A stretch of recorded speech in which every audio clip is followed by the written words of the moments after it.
ಬರ್ಲಿ ಜೋರಾದ ಚಪ್ಪಾಳೆ ನಮ್ಮ ಸೂರ್ಯ ಪ್ರಕಾಶ್ ಸರ್ಗೆ.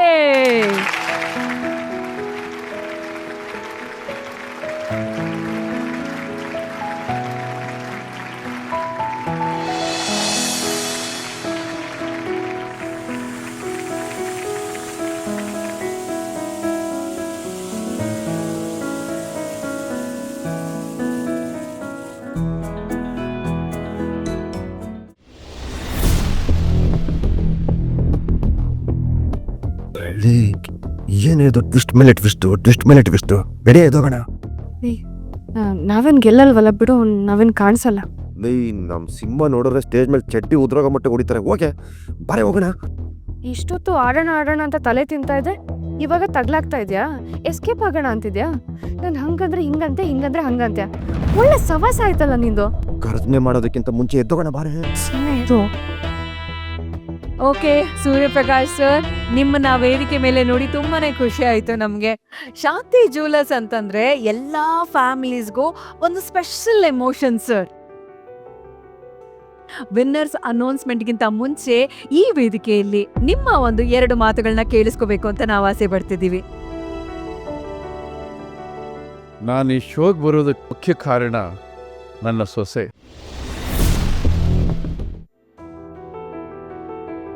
ಅವರು ಈ ಕಾರ್ಯಕ್ರಮನ ನಿರಂತರವಾಗಿ ನೋಡ್ತಾ ಇರ್ತಾರೆ. ಅವರ ಆಸೆಯಂತೆ ನಾನು ಈ ವೇದಿಕೆಗೆ ಬಂದು ನಿಂತ್ಕೊಂಡಿದ್ದೀನಿ.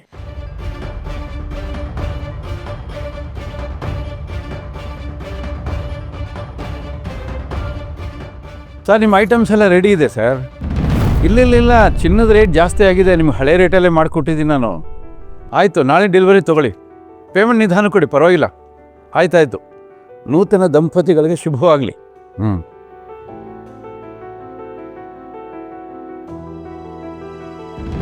ಮಗಳೇ, ಏನು ಸಮಾಚಾರ? ನಿಮ್ಮ ಹತ್ರ ಒಂದು ವಿಷಯದ ಬಗ್ಗೆ ಮಾತಾಡಬೇಕಾಗಿತ್ತು. ಹೇಳಮ್ಮ. ಮಾವ, ಒಂದು ಶೋ ನಡೀತಾ ಇದೆ, ಸೂಪರ್ ಜೋಡಿ ಅಂತ. ತುಂಬ ಪಾಪ್ಯುಲರ್ ಇದೆ ಅದು. ಅದಕ್ಕೆ ಕರ್ನಾಟಕದ ಮೂಲೆಯಿಂದ ಕಪಲ್ಸ್ ಪಾರ್ಟಿಸಿಪೇಟ್ ಮಾಡ್ತಾರೆ. ಅದಕ್ಕೆ ನಮ್ಮ ಶಾಂತಿ ಜ್ಯುವೆಲರ್ಸಿಂದ ವಿನ್ನಿಂಗ್ ಪ್ರೈಸ್ ಅಂತ ನಾವೇ ಯಾಕೆ ಸ್ಪಾನ್ಸರ್ ಮಾಡಬಾರ್ದು? ನಮ್ಮ ಶಾಂತಿ ಜ್ಯುವೆಲರ್ಸ್ಗೂ ಒಳ್ಳೆ ಅಡ್ವರ್ಟೈಸ್ಮೆಂಟು, ಒಳ್ಳೆ ಪಾಪ್ಯುಲಾರಿಟಿ ಸಿಗುತ್ತೆ. ಬರೀ ಪಬ್ಲಿಸಿಟಿ ಅಷ್ಟೇ ಅಲ್ಲ ಮಾವ, ನಿಮ್ಮ ಆದರ್ಶಗಳಿಗೆ ಹೇಳಿ ಮಾಡಿಸಿದ ವೇದಿಕೆ ಅದು. ವಿನ್ ಆದವ್ರಿಗೆ ನೀವು ಹೋಗಿ ಪ್ರೈಸ್ ಕೊಡ್ತಾ ಇದ್ರೆ ಅದಕ್ಕೊಂದು ತೂಕ ಇರುತ್ತೆ ಮಾವ. ಅದಲ್ಲದೆ ಮದುವೆ ಬಗ್ಗೆ, ಈ ಸಂಬಂಧಗಳ ಬಗ್ಗೆ, ಮದುವೆ ಕಮಿಟ್ಮೆಂಟ್ ಬಗ್ಗೆ ನಿಮ್ಗಿಂತ ಜಾಸ್ತಿ ಯಾರಿಗೂ ಗೊತ್ತಿರೋದಕ್ಕೆ ಸಾಧ್ಯ ಇಲ್ಲ. ಆದರೆ ಮಗಳೇ, ನಮ್ಮ ಸಂಸ್ಥೆ ಇವತ್ತಿನವರು ಯಾವುದೇ ಕಂಪ್ನಿಗೆ ಸ್ಪಾನ್ಸರ್ ಮಾಡಿಲ್ಲ ಮಗಳೇ. ನನಗೆ ಟಿ ವಿ ಶೋಗಳ ಬಗ್ಗೆ ಅಷ್ಟೊಂದು ಆಸಕ್ತಿ ಇಲ್ಲ. ಹಾಗಲ್ಲ ಮಾವ, ಇದನ್ನು ನೋಡೋ ಕಪಲ್ಗೆ ನಮ್ಮ ಶಾಂತಿ ಜ್ಯುವೆಲರ್ಸಿಂದ ಮತ್ತು ನಿಮ್ಮಿಂದ ಒಂದಷ್ಟು ಇನ್ಸ್ಪಿರೇಷನ್ ಸಿಗುತ್ತೆ ಅಂತ. ಆ ಇನ್ಸ್ಪಿರೇಷನ್ಗೆ ಅತ್ತೆ ಹೆಸರು ಸಿಗುತ್ತೆ. ಆಮೇಲೆ ಬರೀ ಬಂಗಾರ ಅಲ್ಲ, ಅದಕ್ಕೊಂದು ಮೌಲ್ಯ ಸಿಗತ್ತೆ.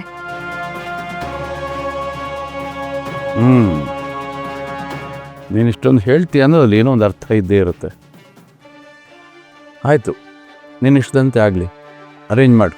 ಥ್ಯಾಂಕ್ಸ್ ಮಾವ, ನಾನು ಈಗಲೇ ಈವೆಂಟ್ ಅವ್ರ ಹತ್ರ ಕೋಆರ್ಡಿನೇಟ್ ಮಾಡ್ತೀನಿ. ಆಗಲಿ. ನನ್ನ ಸೊಸೆಯ ಆಸೆಯಂತೆ ನಾನು ಜೋಡಿ ನಂಬರ್ 1 ಕಾರ್ಯಕ್ರಮದಲ್ಲಿ ಸಖತ್ ಜೋಡಿಗೆ ಬಹುಮಾನ ಕೊಡೋದಕ್ಕೋಸ್ಕರ ಈ ವೇದಿಕೆಗೆ ಬಂದೆ. ಆದರೆ ಇಲ್ಲಿ ಬಂದ ಮೇಲೆ ನನಗನ್ನಿಸ್ತಾ ಇದೆ ಇನ್ನೇನೋ ಇಲ್ಲಿದೆ ಅಂತ. ನಿಮ್ಮ ಪ್ರಕಾರ ಸಖತ್ ಜೋಡಿ ಅಂದರೆ ಏನು? ಹಾಕ್ಕೊಳ್ಳೋ ಬಟ್ಟೆಯಿಂದಲೋ, ಬಣ್ಣದಿಂದಲೋ, ಆ ಕೃತಕವಾದ ನಗುವಿನಿಂದಲೋ, ಕೈ ಹಿಡ್ಕೊಂಡು ಓಡಾಡೋದ್ರಿಂದಲೋ ಸಖತ್ ಜೋಡಿ ಆಗೋದಿಲ್ಲ. ಆಸೆ, ದುಃಖ, ಕೋಪ, ಚಿಂತನೆ, ಆವಿಷ್ಕಾರ ಪ್ರತಿಯೊಂದರಲ್ಲೂ ಕೂಡ ಸಮಾನತೆಯನ್ನು ಕಾಪಾಡ್ಕೊಂಡು ಹೋಗ್ತಾರಲ್ಲ, ಅವರನ್ನ ಜೋಡಿ ನಂಬರ್ 1 ಅಂತಾರೆ. ಅವ್ರನ್ನ ಸಖತ್ ಜೋಡಿ ಅಂತ ಹೇಳ್ತಾರೆ. ನಮ್ಮ ಕಾಲದಲ್ಲಿ ಗಂಡು ಹೆಣ್ಣು ಒಬ್ಬರ ಕೈ ಇನ್ನೊಬ್ಬರ ಕೈಯಲ್ಲಿ ಬೆಸ್ಕೊಂಡಿರ್ತಾ ಇತ್ತು. ಹಾಗಾಗಿ ಅವರು ಬಹಳ ವರ್ಷಗಳ ಕಾಲ ಚೆನ್ನಾಗಿ ಬದುಕಿ ಬಾಳ್ತಾ ಇದ್ರು. ಈಗ ಆ ಥರ ಇಲ್ಲ. ಆ 2 ಕೈಗಳ ಮಧ್ಯೆ ಒಂದು ಅಂತರ ಇದೆ. ಆಸ್ತಿ, ಅಂತಸ್ತು ಅನ್ನೋ ಒಂದು ಅಂತರ ಇದೆ. ಎಲ್ಲಿ ಆಸ್ತಿ ಕರಗೋಗುತ್ತೆ ಅಲ್ಲಿಗೆ ಅವರಿಬ್ಬರಲ್ಲಿ ಬಿರುಕು ಬೀಳುತ್ತೆ. ಇದು ಜೋಡಿ ನಂಬರ್ 1 ಆಗೋಕ್ಕೆ ಸಾಧ್ಯನೇ ಇಲ್ಲ. ದೇಹದ ಮಿಲನಕ್ಕಿಂತ ಮನಸ್ಸುಗಳ ಮಿಲನ ಆಗಬೇಕು. ಅದು ನಿಜವಾದ ಜೋಡಿ ನಂಬರ್ 1 ಅಂತ ಹೇಳಕ್ಕೆ ಇಷ್ಟಪಡ್ತೀನಿ.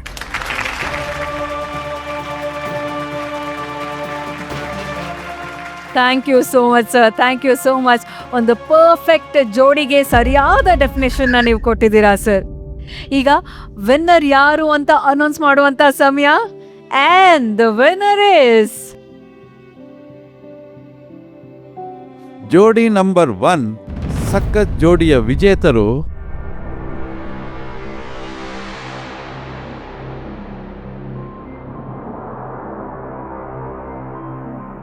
ಕೃಷ್ಣ ರುಕ್ಮಿಣಿ.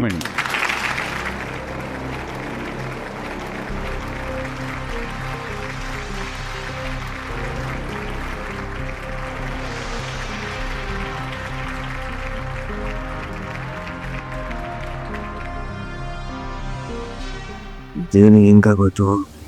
ಅಯ್ಯೋ ದೇವ್ರೆ, ಇದೇನೋ ಕರ್ಮ, ಏನೋ ಮಿಸ್ಟೇಕ್ ಆಗಿರ್ಬೇಕು. ನಿಮ್ಮ ಅಜ್ಜಿ ಪಿಂಡ ಏನು ಮಿಸ್ಟೇಕಲ್ಲಿ ತಗಲಾಕೊಂಡ್ವಿ ಸರಿಯಾಗಿ. ಬಿಟ್ರು ಈಗ ಏನೇ ಮಾಡೋದು?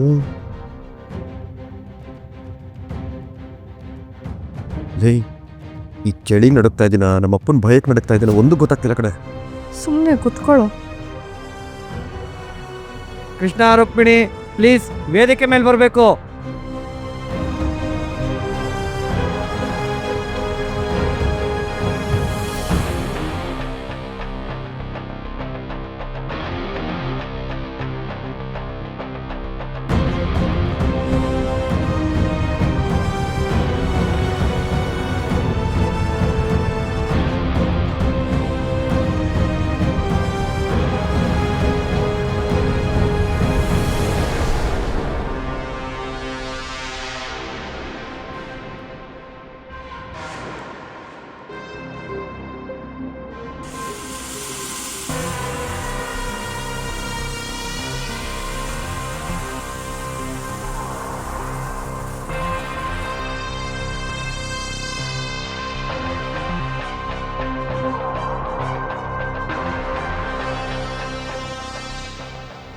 ರುಕ್ಮಿಣಿ ಅವರೇ, ವೆಲ್ಕಮ್ ಟು ದ ಶೋ.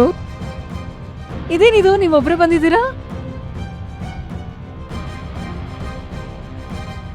ಇಬ್ರು ಜೊತೆಯಾಗಿ ಸಪ್ತಪದಿ ತುಳಿದಿದ್ದೀರಾ. 3 ಗಂಟಿನ ನಂಟಿರುವಂತಹ ಬಿಗಿಯಾದ ಜೋಡಿ ನಿಮ್ದು. ಅದು ಅಲ್ಲದೆ ಈಗ ಇಡೀ ಪ್ರಪಂಚದ ಮುಂದೆ ಸಖತ್ ಜೋಡಿಯಾಗಿ ಗೆದ್ದಿದ್ದೀರಾ ನೀವು. ನಿಮ್ ಪಾರ್ಟ್ನರ್ನು ಕರ್ಕೊಂಡ್ ಬನ್ನಿ.